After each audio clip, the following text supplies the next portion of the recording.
Assalamualaikum warahmatullahi wabarakatuh. Kembali lagi dengan saya Iko Supriyadi di channel Cekomat UNES. Halo teman-temanku sekalian. Teman-teman, kali ini saya akan membahas tentang ini nih, rangkuman materi, soal dan pembahasan P3K 2021 berkaitan dengan kompetensi pedagogik sesuai kisi-kisi terbaru 2021. Untuk video ini ada program tahunan, program semester, media pembelajaran, media daring, pengayaan, remedial, prinsip penilaian, asesmen, dan persepsi. Oke, untuk menyingkat waktu, yuk kita bahas bareng-bareng ya teman-teman. Sebelum membahas soal, saya mengingatkan kembali bahwa ujian seleksi untuk P3K itu berbeda ya. Kalau CPNS itu ada SKD gitu ya, seleksi kompetensi dasar, dan SKB seleksi kompetensi bidang. Kalau P3K ada beberapa tipe. Pertama kompetensi teknis, yang kedua tes bakat skolastik, yang ketiga adalah manajerial, setelah manajerial sosiokultural, setelah itu pertanyaan wawancara. Untuk kompetensi teknis itu dibagi menjadi dua bagian. Yang pertama itu materinya adalah pedagogik, yang kedua adalah profesional. Ini sesuai mata pelajaran kalian ya. Kalau kompetensi teknis, kalau pelajarannya matematika, ya berarti pedagogik, dan kalau profesionalnya ya berarti berkaitan dengan materi matematikanya gitu. Nah, butir soalnya itu kalau kompetensi teknis ada 50, waktunya itu 60 menit. Terus bakat skolastik itu 40 soal, waktunya 60 menit. Manajerial 30 soal, waktunya 25 menit. Sosiokultural 20, waktunya 15 menit. Untuk pertanyaan wawancara, itu butir soalnya adalah 10, waktunya adalah 10 menit. Untuk bobotnya, yang ini dua ini 60%, yang ini adalah 40%. Ya, untuk menyikat waktu, yuk. Oh iya, kemarin itu ada yang tanya ke Cekomat UNES berkaitan penempatan. Nah, ini untuk informasi mengenai penempatan bagi peserta yang lulus passing grade, di setiap sekolah diprioritaskan guru yang sudah mengajar di sekolah tersebut dibandingkan guru swasta atau lulusan PBG yang mendaftar ke sekolah tersebut. Jika jumlah peserta yang lulus passing grade di sebuah sekolah melebihi formasi di sekolah tersebut, peserta-peserta dengan passing grade tertinggi akan ditempatkan terlebih dahulu. Terus yang kedua, peserta-peserta yang tidak mendapatkan tempat di sekolah pilihannya akan di-ranking kembali. Peserta ranking tertinggi akan ditempatkan di sekolah-sekolah yang paling diprioritaskan ke Mendikbud berdasarkan rapor mutu di kabupaten atau kota yang sama, guna mendukung pemerataan kualitas pendidik. Peserta bisa menolak penempatan mereka dan memilih untuk ikut ujian seleksi berikutnya. Nah, untuk poin yang ketiga, bagi peserta yang tidak lulus passing grade, pemerintah daerah dapat mendistribusikan peserta yang tidak lulus passing grade untuk tetap mengajar sebagai guru honorer sepanjang kebutuhan guru disebut belum diisi oleh PNS atau P3K. Pemerintah daerah juga menempatkan peserta yang tidak lulus passing grade sebagai tenaga kependidikan honorer. Jadi itu ya untuk informasi penempatan P3K. Oke, tanpa basa-basi yuk kita bahas soal-soalnya. Oke teman-teman, saya akan membahas soal dan nanti saya bahas materinya juga ya teman-teman. Untuk prinsip umum penilaian hasil belajar oleh pendidik, salah satunya adalah akuntabel. Yang dimaksud dengan akuntabel adalah A. Penilaian dapat dipertanggungjawabkan baik dari segi teknik, prosedur, maupun hasilnya. Yang B, penilaian didasarkan secara berencana dan bertahap dengan mengikuti langkah-langkah baku. Yang C, penilaian didasarkan pada ukuran pencapaian kompetensi yang ditetapkan. Yang D, Penilaian oleh pendidik mencakup semua aspek kompetensi dengan menggunakan berbagai teknik penilaian sesuai untuk memantau perkembangan kemampuan peserta didik. Yang E, prosedur penilaian, kriteria penilaian, dan dasar pengambilan keputusan dapat diketahui oleh pihak yang berkepentingan. Menurut teman-teman, jawaban yang tepat apa ya? Iya, jawabannya adalah yang A. Penilaian dapat dipertanggungjawabkan, baik dari segi teknik, prosedur, maupun hasilnya. Oke, kita bahas satu persatu nih. Untuk jawaban A, kenapa kok A gitu ya? Yuk kita bahas. Untuk prinsip-prinsip penilaian, itu ada 11 prinsip-prinsip penilaian nih teman-teman. Yang pertama, itu akuntabel. Akuntabel itu dapat dipertanggungjawabkan, baik dari segi teknik, prosedur, maupun hasilnya nih teman-teman.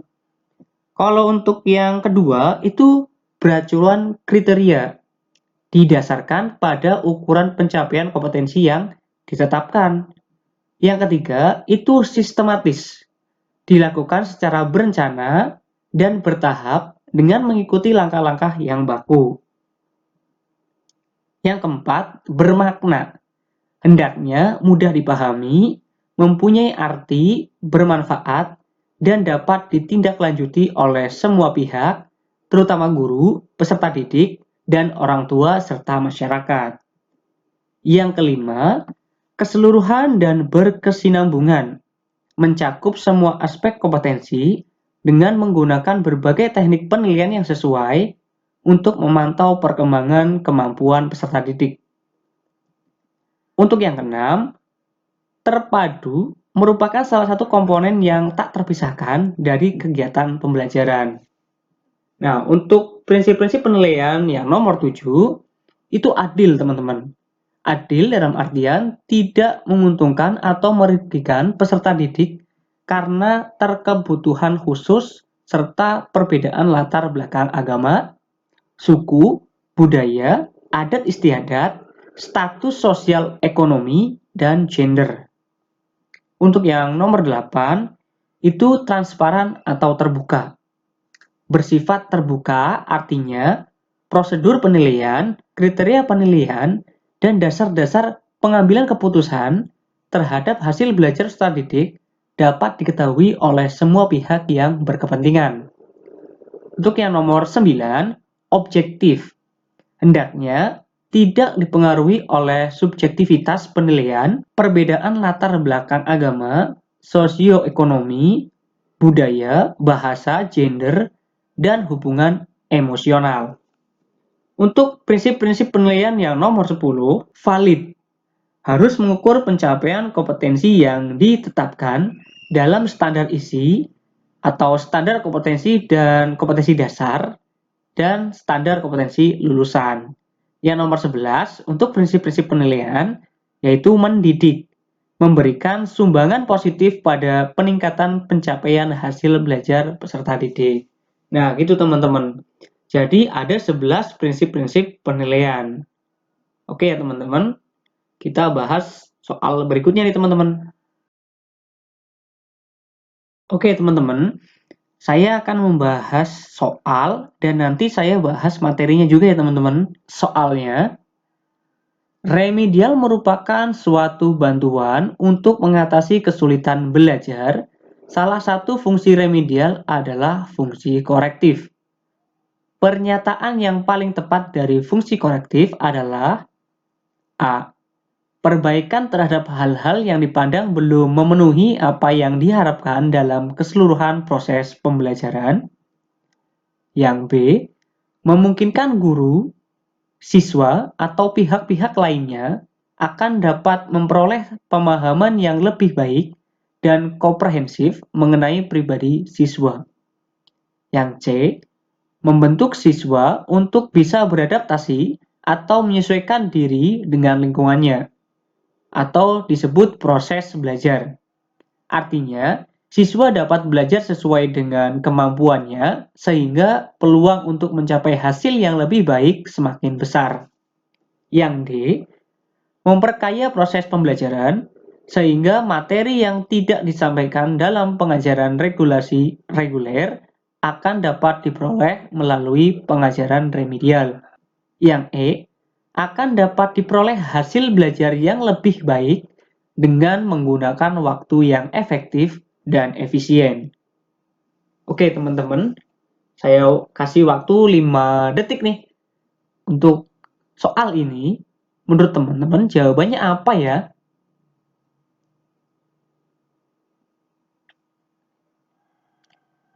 Ya, betul. Jawaban yang tepat adalah A.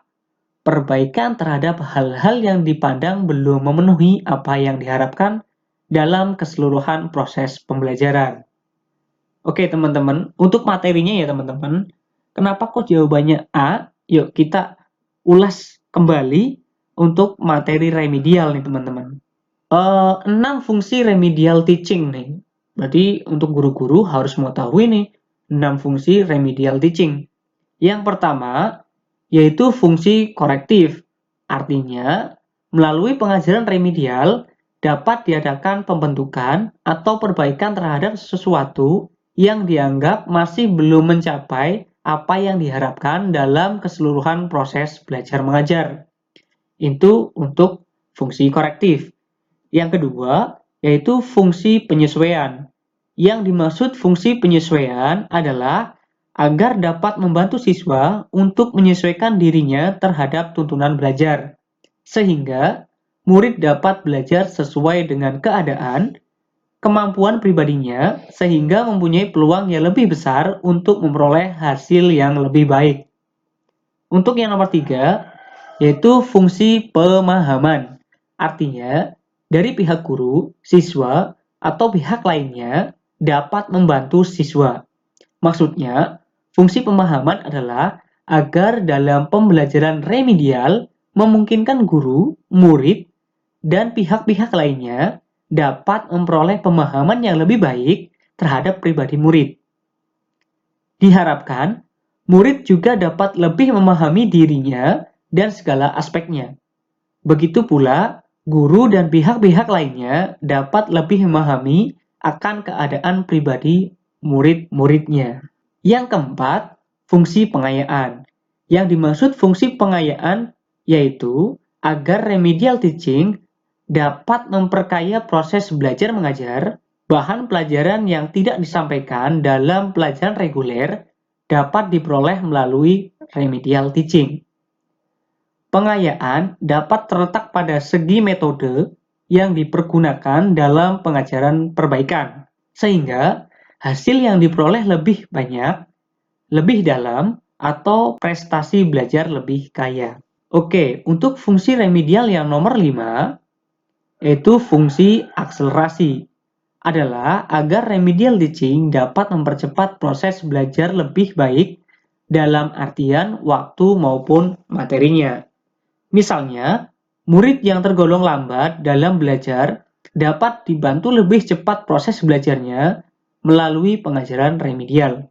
Maksudnya, pengajaran remedial dapat mempercepat proses belajar baik dari segi waktu maupun materi, sehingga dapat menunjang pencapaian hasil belajar yang lebih baik. Untuk fungsi remedial yang nomor 6, yaitu fungsi terapeutik. Secara langsung maupun tidak mengajar remedial adalah memperbaiki atau menyembuhkan kondisi pribadi yang menyimpang. Penyembuhan ini dapat menunjang pencapaian prestasi belajar dan pencapaian prestasi yang lebih baik dalam mempengaruhi pribadi atau timbal balik. Dari uraian di atas menjadi jelas bahwa fungsi pembelajaran remedial adalah membantu guru dalam mengatasi siswa yang mengalami kesulitan dalam masalah belajarnya. Itu adalah materi 6 fungsi remedial teaching.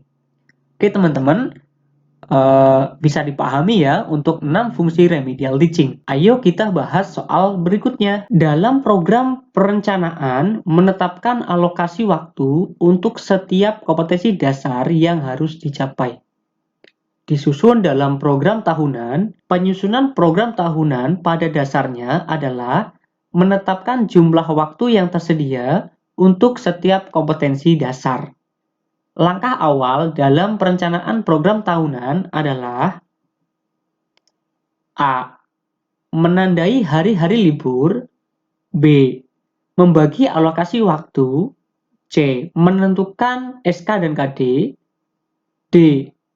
Menelaah kalender pendidikan. E. Menghitung minggu efektif.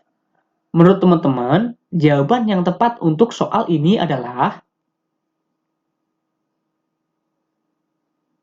ya, jawaban yang tepat adalah yang D. Menelaah kalender pendidikan. Kenapa kok menelaah pendidikan? 4 langkah-langkah perencanaan program tahunan meliputi. Oke, saya sampaikan materinya teman-teman. Untuk 4 langkah-langkah perencanaan program tahunan meliputi 1. Menelaah kalender pendidikan dan ciri khas satuan pendidikan berdasarkan kebutuhan tingkat satuan pendidikan. Yang kedua, menandai hari-hari libur, permulaan tahun pelajaran, minggu pembelajaran efektif, dan waktu pembelajaran efektif per minggu. Untuk yang ini meliputi hari-hari libur, yang satu, jeda tengah semester, yang kedua, jeda antar semester, yang ketiga, libur akhir tahun pelajaran, yang keempat, hari libur keagamaan, yang kelima, hari libur umum termasuk hari-hari besar nasional, yang keenam, hari libur khusus. Untuk langkah-langkah perencanaan program tahunan yang nomor 3, menghitung jumlah hari belajar efektif atau HBE dan jam belajar efektif atau JBE setiap bulan dan semester dalam 1 tahun. Langkah-langkah perencanaan program tahunan yang nomor 4, mendistribusikan alokasi waktu yang disediakan untuk suatu subtema serta mempertimbangkan waktu untuk ulangan serta analisis materi. Inilah materi 4 langkah-langkah perencanaan program tahunan. Ayo kita bahas soal berikutnya. Program tahunan dikembangkan oleh guru mata pelajaran yang bersangkutan. Program tahunan dipersiapkan dan dikembangkan oleh guru sebelum tahun pelajaran dimulai. Komponen yang terdapat dalam sebuah prota adalah A. Standar kompetensi, kompetensi dasar, dan alokasi waktu. B. Identitas, standar kompetensi, IPK, materi pokok, dan alokasi waktu. C. Standar kompetensi, kompetensi dasar, IPK, materi pokok, dan alokasi waktu. D. Identitas, standar kompetensi, kompetensi dasar, bulan, dan minggu efektif, dan alokasi waktu. E. Identitas, semester, standar kompetensi, kompetensi dasar, materi pokok, dan alokasi waktu. Menurut teman-teman, jawaban yang tepat adalah jawaban yang tepat adalah yang E. Identitas, semester, standar kompetensi dasar, materi pokok, dan alokasi waktu. Untuk menjawab komponen yang terdapat dalam sebuah prota, saya tampilkan materinya sebagai berikut ini. Untuk dalam penyusunan prota, komponen yang harus tersedia adalah 1. Identitas. Identitas ada mata pelajaran, kelas, tahun pelajaran. Yang kedua, yaitu format isian. Untuk format isian, semester, standar kompetensi, kompetensi dasar, materi pokok, dan alokasi waktu. Itulah komponen-komponen yang harus tersedia dalam penyusunan prota atau program tahunan.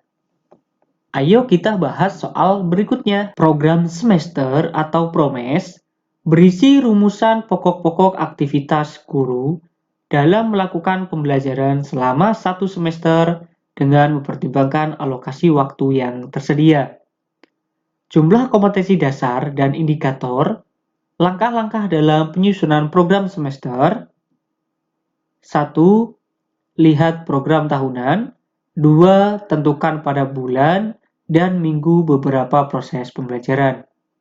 Yang ketiga, tentukan standar kompetensi SK dan kompetensi dasar atau KD yang ingin dicapai. Yang keempat, membuat catatan atau keterangan untuk bagian-bagian yang membutuhkan penjelasan. Urutan langkah-langkah yang tepat dalam penyusunan program semester adalah, menurut teman-teman, jawaban yang tepat untuk option A, B, C, D, dan E adalah, ya, jawaban yang tepat adalah yang E. 3, 1, 2, dan 4. Kenapa kok 3, 1, 2, dan 4? Yuk kita simak baik-baik materinya untuk langkah-langkah dalam penyusunan program semester. Untuk langkah-langkah yang dapat dilakukan untuk mengembangkan program semester, yang pertama, menentukan standar kompetensi atau SK dan kompetensi dasar atau KD yang ingin dicapai. Dalam hal ini, guru tidak perlu merumuskan SK dan KD sebab semuanya sudah ditentukan dalam standar isi, yakni pada kurikulum tingkat satuan pendidikan atau KTSP yang sudah kita kenal. Kecuali kalau kita memang diharuskan merumuskan SK dan KD sendiri, misalnya dalam merumuskan kurikulum muatan lokal atau molok. Biasanya bahasa Jawa, bahasa Sunda, dan lain sebagainya. Yang kedua, lihatlah program tahunan yang telah kita susun untuk menentukan alokasi waktu atau jumlah jam pelajaran setiap SK dan KD itu. Yang ketiga, tentukan pada bulan dan minggu beberapa proses pembelajaran KD itu akan dilaksanakan. Yang nomor 4, membuat catatan atau keterangan untuk bagian-bagian yang membutuhkan penjelasan. Ini adalah 4 langkah-langkah yang dapat dilakukan untuk mengembangkan program semester. Ayo kita bahas soal berikutnya. Media daring sebagai alat komunikasi kini memudahkan penggunanya untuk berkomunikasi satu sama lain. Dengan media sosial, pengguna dengan mudah dalam berkomunikasi jarak dekat maupun jarak jauh, baik lewat pesan, tulis, suara, dan bertatap wajah secara langsung media dalam jaringan. Media daring yang digunakan untuk bertatap wajah secara langsung lewat media dalam jaringan kecuali A. Skype, B. Webex, C. Discord, D. Microsoft Teams, E. Blog. Menurut teman-teman, jawaban yang tepat untuk jawaban ini adalah, iya, yang kecuali adalah yang E, blog. Karena media daring bertatap wajah ada 8 nih. Yang pertama Skype, yang kedua Webex, yang ketiga Discord, yang keempat Microsoft Teams, yang kelima Google Classroom, yang keenam Google Meet, yang ketujuh Zoom, yang kedelapan adalah Slack. Oke teman-teman, untuk media daring ini ya teman-teman. Ayo kita bahas soal berikutnya. Siswa kelas 4 oleh Pak Ali diharuskan memakai baju seragam dan aksesorisnya dengan benar sesuai aturan sekolah. Pada pelajaran IPS, guru ingin menilai aspek efektif dari siswa dengan topik disiplin. Asesmen penilaian yang harus digunakan oleh Pak Ali yaitu A. Portofolio, B. Angket, C. Observasi, D. Wawancara, E. Proses.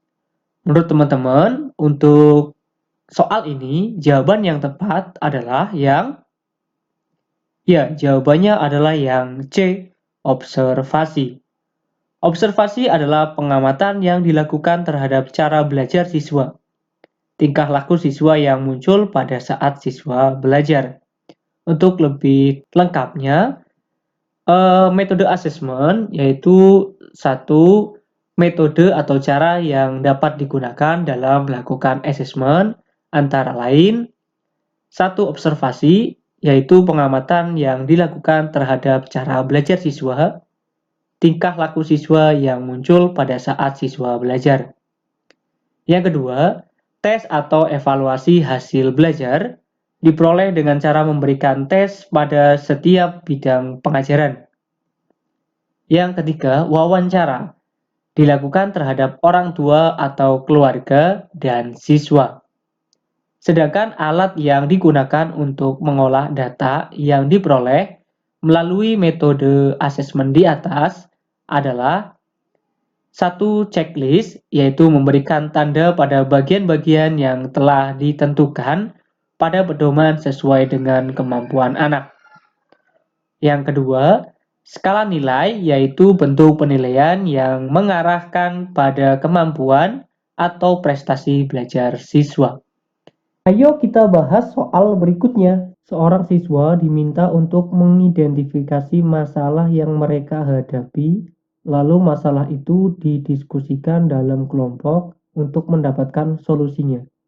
Di sini ada kata-kata mengidentifikasi masalah yang mereka hadapi, lalu masalah didiskusikan dalam kelompok untuk mendapatkan solusinya. Ilustrasi ini berkaitan dengan perkembangan A. Kemampuan kognitif, B. Kemampuan interaksional, C. Kemampuan integrasi diri, D. Kemampuan komunikatif.